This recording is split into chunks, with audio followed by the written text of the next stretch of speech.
Dominus vobiscum.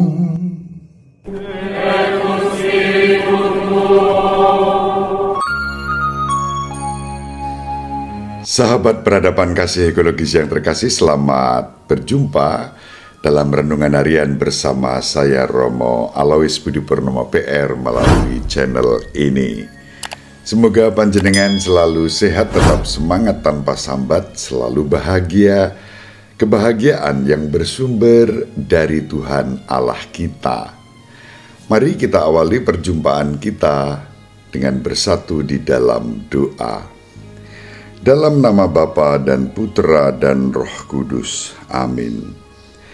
Allah Bapa, sumber pembaruan, Engkau telah membarui dunia dengan menumbuhkan benih kejujuran, ialah Yesus Kristus, sabda kebijaksanaan-Mu yang menjadi juru selamat dunia.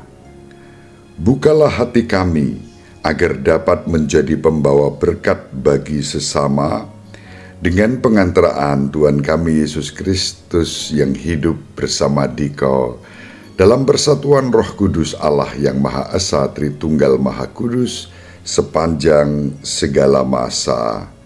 Amin. Dalam nama Bapa dan Putra dan Roh Kudus. Amin.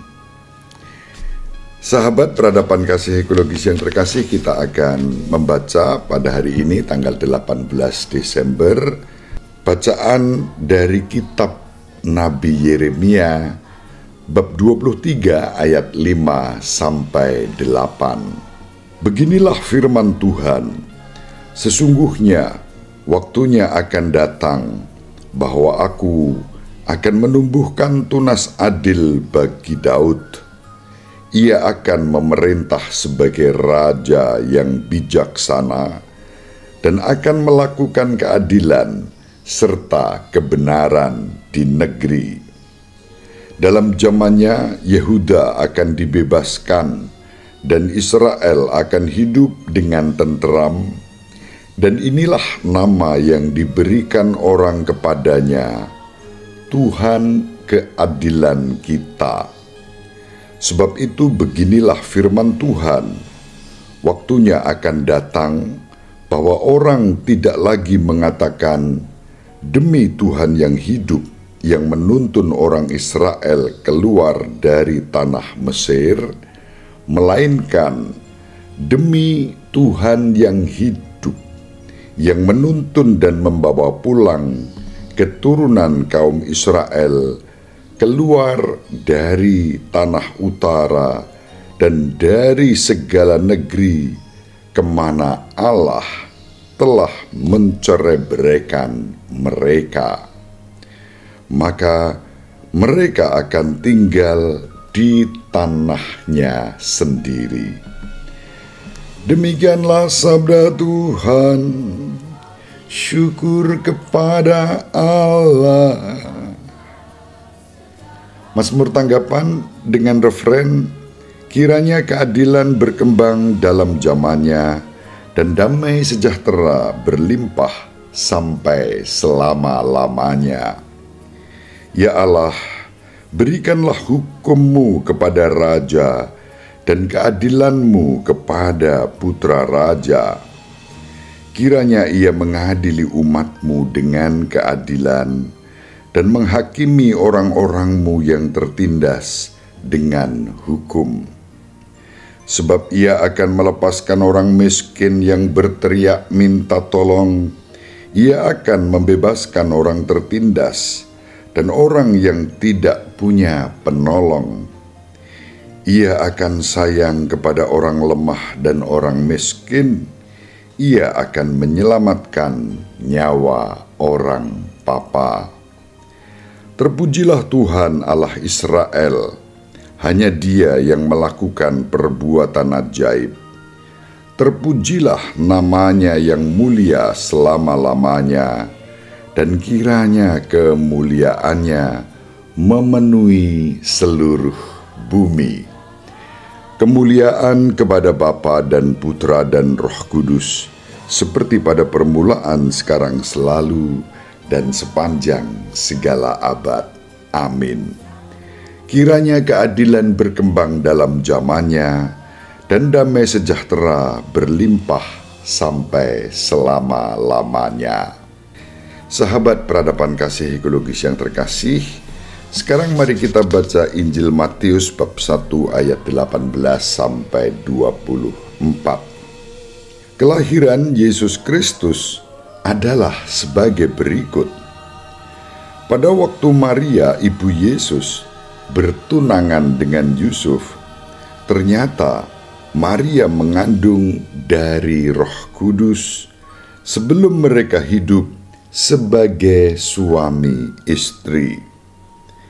Karena Yusuf suaminya seorang yang tulus hati dan tidak mau mencemarkan nama istrinya di muka umum, ia bermaksud menceraikannya dengan diam-diam. Tetapi ketika Yusuf mempertimbangkan maksud itu, malaikat Tuhan tampak kepadanya dalam mimpi dan berkata, "Yusuf, anak Daud, janganlah engkau takut mengambil Maria sebagai istrimu, sebab anak yang di dalam kandungannya adalah dari Roh Kudus. Maria akan melahirkan anak laki-laki, dan engkau akan menamai dia Yesus, karena dialah yang akan menyelamatkan umatnya dari dosa mereka." Hal itu terjadi supaya genaplah firman Tuhan yang disampaikan oleh Nabi, "Sesungguhnya anak darah itu akan mengandung dan akan melahirkan seorang anak laki-laki, dan mereka akan menamai dia Immanuel," yang berarti Allah menyertai kita. Sesudah bangun dari tidurnya, Yusuf berbuat seperti yang diperintahkan malaikat Tuhan itu kepadanya. Ia mengambil Maria sebagai istrinya. Demikianlah sabda Tuhan. Terpujilah Kristus. Sahabat peradaban kasih ekologis yang terkasih, pada tanggal 17 Desember kemarin kita sudah membaca dan merenungkan silsilah Yesus Kristus. Ada hal yang menarik di dalam silsilah itu.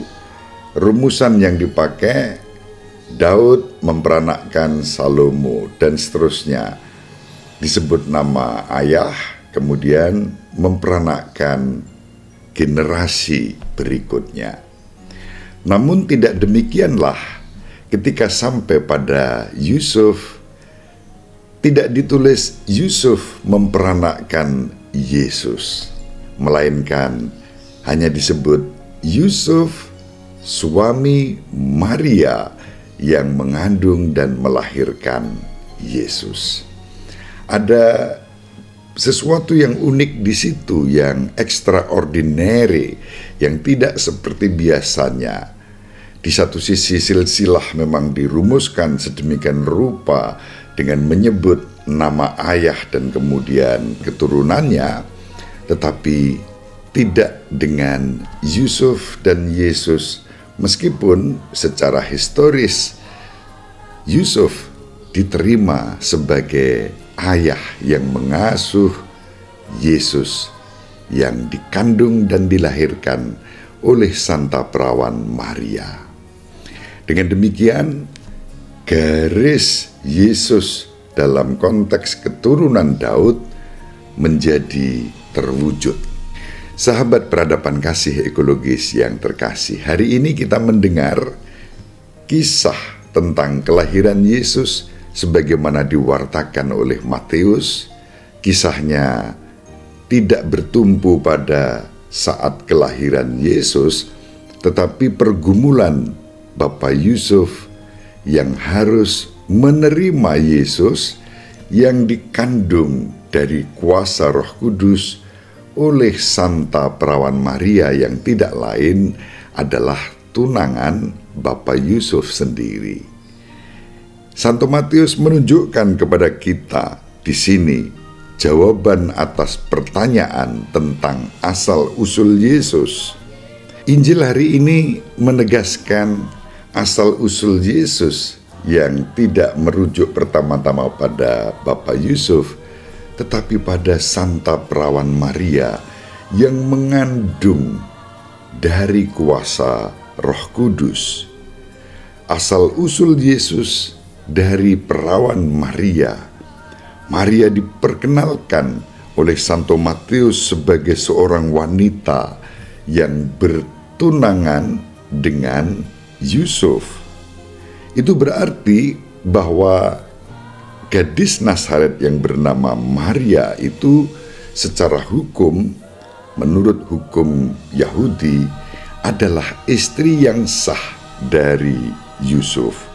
Meskipun mereka belum hidup sebagai suami istri dalam satu rumah, dalam hidup bersama. Sahabat peradaban kasih ekologis yang terkasih, bagaimana kita memahami hal ini? Untuk memahami hal ini kita perlu mengingat bahwa dalam tradisi Yudaisme kuno ada dua tahap dalam proses pernikahan. Pertama-tama, sepasang suami istri akan memulai tahap pertama dengan saling memberikan persetujuan yang resmi, yang sah, dan itu yang dilakukan pada saat dilakukan pertunangan. Pertunangan dilakukan di hadapan para saksi dan kemudian membuat laki-laki dan perempuan sah sebagai suami istri pada tahap yang pertama. Pada tahap yang kedua, sesudah 1 tahun setidaknya proses tahap pertama itu dilakukan, suami mempersiapkan segala sesuatu untuk masa depan hidup rumah tangga mereka.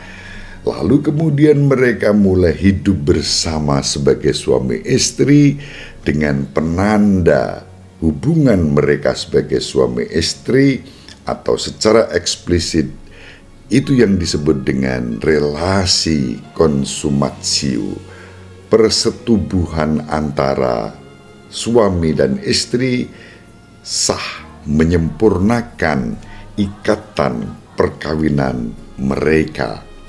Sahabat peradaban kasih ekologis yang terkasih, ketika Santa Perawan Maria mengandung dari kuasa Roh Kudus dan janin yang dalam kandungan itu sudah diberi nama, hendaknya kamu menamai dia Yesus, disampaikan kepada Santa Perawan Maria ketika menerima kabar bahwa ia akan mengandung dari kuasa Roh Kudus. Hal yang sama disampaikan kepada Bapak Yusuf ketika menyadari bahwa ternyata tunangannya mengandung, tetapi bukan karena dirinya. Bapak Yusuf sebagai orang yang saleh hendak secara diam-diam menceraikan istrinya. Sahabat peradaban kasih ekologis yang terkasih, kita semua tahu dalam hukum Levirat Yudaisme kuno menyatakan kalau ada seorang tunangan mengandung bukan oleh tunangannya, maka tunangan yang mengandung ini pihak perempuan akan menanggung nasib buruk, dirajam batu karena dinilai mengkhianati perjanjian pertunangan yang sudah mereka lakukan. Apalagi proses perkandungannya tidak dari tunangannya sendiri. Bahkan kalaupun itu terjadi bersama tunangannya, maka dua-duanya akan mengalami yang namanya hukuman rajam batu. Bapak Yusuf hendak menjaga nama baik Santa Perawan Maria dan juga dirinya sendiri bahwa memang Maria tunangannya mengandung, tetapi bukan karena dia. Itulah sebabnya Bapak Yusuf merencanakan hendak menceraikan Maria secara diam-diam. Dalam proses pertimbangan itu, malaikat datang dan meneguhkan Bapak Yosef, meyakinkan bahwa anak yang sedang dikandung oleh tunangannya, yaitu perawan Maria, bukan dari lelaki manusia lain, tetapi dari kuasa Roh Kudus. Dan karena itu, malaikat meyakinkan Bapak Yosef bahwa anak yang di dalam rahim Maria itu dari kuasa Roh Kudus, dan dia akan menamai anak itu Yesus, yang akan mewarisi tahta Daud, yang kerajaannya tidak akan berkesudahan. Sahabat peradaban kasih ekologis yang terkasih, disinilah pengalaman hidup secara rohani menegaskan betapa Bapak Yosef dan Ibu Maria memang hidup di dalam kemurnian. Dan karena itu Bapak Yosef taat menerima Maria sebagai istrinya, dan sejak hidup bersama, Maria sudah mengandung dari kuasa Roh Kudus, dan Bapak Yosef menghormati keperawanan suci Santa Maria. Inilah yang menjadi jejak-jejak di kemudian hari iman gereja yang menyatakan bahwa Santa Perawan Maria tetap perawan meskipun mengandung dan melahirkan Yesus. Sahabat peradaban kasih ekologis yang terkasih, dalam bacaan yang pertama, Nabi Yeremia seperti Nabi Yesaya dan nabi-nabi lainnya menubuatkan bahwa kerajaan Daud yang jatuh, yang sering dilambangkan sebagai pohon yang telah ditebang hingga tinggal tunggulnya, akan menghasilkan cabang atau tunas. Dan karena itu nanti mulai dalam kehidupan Yesus, wangsa Daud itu, dinasti Daud akan tumbuh laksana tunas. Nabi Yeremia bernubuat bahwa tunas ini akan menjadi raja yang benar, yang akan memerintah dan memerintah dengan keadilan dan kebijaksanaan yang sempurna. Tidak seperti kebanyakan putra kerajaan Daud sebelumnya. Dari perjanjian baru kita tahu bahwa raja yang telah lama dinanti-nantikan itu tidak lain adalah Yesus Kristus. Tuhan Yesus Kristus menjadi wujud bahkan keadilan dan kebenaran itu di dalam kasih, di dalam damai sejahtera, sebagai Sang Immanuel, Allah yang beserta kita. Sahabat peradaban kasih ekologis yang terkasih, inilah gagasan-gagasan dasar yang dapat kita renungkan pada hari ini sebagai upaya persiapan kita menyambut kelahiran Tuhan kita Yesus Kristus dalam perayaan Natal nanti. Dengan ini kita diajak untuk hidup di dalam damai sejahtera dan iman. Belajar dari Injil, kita diajak untuk terus mempertimbangkan segala sesuatunya dalam ketaatan, seperti Bapak Yosef yang taat kepada Allah, sebagaimana disampaikan oleh malaikat Gabriel kepadanya. Ketaatan merupakan karya Allah yang mendatangkan keselamatan, bukan pemberontakan, bukan perlawanan, tetapi bahkan ketaatan tanpa sepatah kata, bahkan satu huruf pun. Selanjutnya kita bisa belajar untuk terus membawa damai sejahtera melalui karya pelayanan kita yang bersumber dari Kristus Juru Selamat semua orang. Mari kita saling mendoakan agar kita diberi rahmat. Pertama, ketaatan dalam kerendahan hati seperti Bapak Yosef, mengimani dan menerima Yesus sebagai Sang Juru Selamat di dalam kehidupan kita, dan kedua, mewujudkan karya keselamatan itu melalui karya kasih, keadilan, perdamaian di dalam kehidupan kita. Semoga bermanfaat. Ibu Maria dan Bapak Yusuf selalu mendoakan kita. Semoga panjenengan semua sahabat peradaban kasih ekologis yang terkasih, bersama seluruh anggota keluarga dimanapun berada, dibimbing, dilindungi, dan diberkati oleh Allah yang Maha Kuasa, Bapa dan Putra dan Roh Kudus. Amin. Terima kasih, salam sehat, tetap semangat tanpa sambat, selalu bahagia, kebahagiaan yang bersumber dari Tuhan Allah kita. Salve, shalom, salam sejahtera, berkah dalam. Sahabat peradaban kasih yang terkasih, sampai jumpa pada episode berikutnya. Terima kasih atas kebersamaan kita.